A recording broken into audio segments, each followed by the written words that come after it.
मेरा नाम पायल है और मेरी उम्र 22 साल है। मेरे घर में मम्मी पापा और एक बड़ी बहन है जो कि MBBS की पढ़ाई कर रही है। मेरे मम्मी पापा काफ़ी खुले विचार वाले हैं। उन्होंने हम दोनों बहनों को अपने फ्यूचर के लिए चुनने के लिए पूरी छूट दे रखी है। दीदी हमेशा से ही टॉपर रही हैं, पर मेरा मन पढ़ाई में कभी नहीं लगा। हमेशा से ही मॉडलिंग और एक्टिंग की ओर मेरा इंटरेस्ट रहा है। मेरी हाइट, फिगर और खूबसूरती ने भी मेरा पूरा साथ दिया है। मेरा लंबा कद, पतली कमर, लंबे बाल, गोरा रंग और फिगर किसी भी बड़ी से बड़ी हीरोइन को मात दे सकता है। मॉडलिंग और एक्टिंग में अपना भविष्य खोजने लगातार मेरी कोशिश जारी रहती थी और छोटे लेवल पर ही सही पर लगातार कई रैंप शोज और कैटलॉग फ़ोटो शूट करते रहती थी। एक रैंप शो के दौरान मेरी मुलाकात समीर से हुई, जो कि एक फैशन फोटोग्राफ़र था। वो उस शो में एज आ चीफ गेस्ट आया हुआ था। शो के बाद जब उससे मिली तो उसने मेरी खूबसूरती और मेरे फिगर की काफ़ी तारीफ़ की और बताया कि मुंबई में उसके कई प्रोजेक्ट चल रहे हैं, अगर वो चाहे तो उसके लिए ऑडिशन दे सकती है। और फिर हमने अपने फ़ोन नंबर्स एक्सचेंज कर लिए। कुछ दिन हमारी लगातार बातें चलती रही और फिर उसने मुझे साड़ी में मेरे कुछ पिक्चर्स मांगे। एक दिन बाद उसने मुझे एक ब्रांड सूट के प्रोजेक्ट के लिए मुंबई आने को कहा। मेरे मम्मी पापा ने मुझे परमिशन दे दी और मैं अगले दिन पुणे से मुंबई के लिए निकल गई। जब मैं मुंबई पहुंची तो समीर ने एक होटल में मेरे रुकने की व्यवस्था की। शूट नेक्स्ट डे था, तो उस दिन समीर ने शाम को होटल रूम में एक सैंपल शूट करने के लिए कहा, जिसके लिए मैं रेडी हो गई। रात 8 बजे शूट के लिए टाइम डिसाइड हुआ।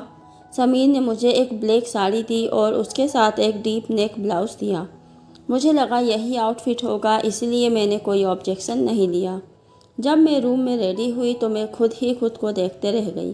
ब्लैक साड़ी में मेरा गोरा बदन किसी अप्सरा से कम नहीं लग रहा था। साड़ी के पल्लू से झांकती हुई मेरी कमर और उभार किसी को भी मदहोश करने के लिए काफ़ी थे। फिर कुछ देर बाद समीर का कॉल आया कि वो शूट के लिए 10 मिनट बाद रूम में आने वाला है। उस दिन मैं शूट के लिए काफ़ी एक्साइटेड थी। ठीक 8 बजे समीर रूम में आया। जैसे ही मैंने दरवाज़ा खोला, समीर मुझे देखते ही रह गया। वो कुछ देर बस मुझे ऊपर से नीचे देखता रहा और कहा कि मैं बहुत खूबसूरत हूँ। मुझे लगा कि वो अपनी पूरी टीम के साथ शूट करने आने वाला है, पर वो तो अकेले ही था। जब मैंने उससे पूछा तो उसने कहा बस लुक टेस्ट करने थोड़ा सा शूट करना है, इसलिए वो अकेला आया है। उसकी ये बात सुनकर थोड़ा मैं अनकंफर्टेबल हो गई, पर मैंने कुछ नहीं कहा। फिर उसने शूट शुरू किया। वो पॉजेस बताने लगा, लगातार मेरे शरीर को छूता रहा।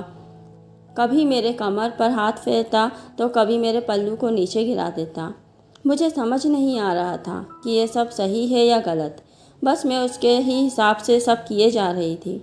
कुछ देर शूट के बाद उसने मुझे कहा क्यों ना हम एक एक ड्रिंक लेते हैं, फिर आगे का शूट करते हैं। क्या लोगी तुम? उसकी ये बात मुझे बिल्कुल ठीक नहीं लगी, इसलिए मैंने उसे ये कहते हुए मना कर दिया कि मैं ड्रिंक नहीं करती हूँ। ये सुन के भी वो थोड़ा नाराज़ हो गया और कहने लगा फैशन इंडस्ट्री में ये सब नॉर्मल है। और उसके काफ़ी जोर देने पर फैशन में पागल होकर मैंने ड्रिंक के लिए हाँ कर दी और शूट के बीच एक एक ड्रिंक करके ना जाने कितने ही ड्रिंक कर लिए मैंने। अब उसकी छुअन भी मुझे अच्छी लग रही थी। तभी अचानक उसने कैमरा साइड में रखा और मुझे अपनी ओर खींच लिया, बेड पर लेटा दिया। मैं अपने पूरे होश हवास में नहीं थी, बस उससे इतना ही कह पाई कि वो ये क्या कर रहा है। फिर उसने मेरी कमर पर और पेट पर चूमना शुरू कर दिया। वो लगातार मुझे हर जगह चूमे जा रहा था और उसके दोनों हाथ मेरे शरीर के हर अंग को मसल रहे थे। फिर नशे में चूर में भी काम उत्तेजना में बह गई और उसका पूरा सहयोग करने लगी। उसने नशे का फ़ायदा उठाकर मेरे यौवन का भरपूर मज़ा लिया और सारी रात मेरे खूबसूरत बदन से खेलता रहा और मैं भी बेसुध पड़ी रही। पर शायद ये मेरे जीवन की सबसे बड़ी गलती थी। क्योंकि उसने उस रात का वीडियो बना लिया था और फिर कई बार मुझे ब्लैकमेल कर मेरा फ़ायदा उठाता रहा। फिर कुछ दिन बाद जब उसकी ज़्यादती बढ़ने लगी तो परेशान होकर मैंने अपने मम्मी पापा को सब कुछ बता दिया। उन्होंने मेरा पूरा साथ दिया और फिर हम पुलिस के पास गए।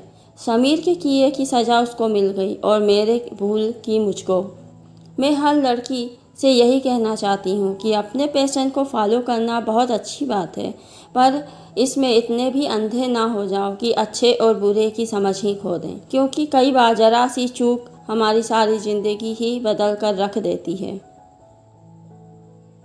Thank you.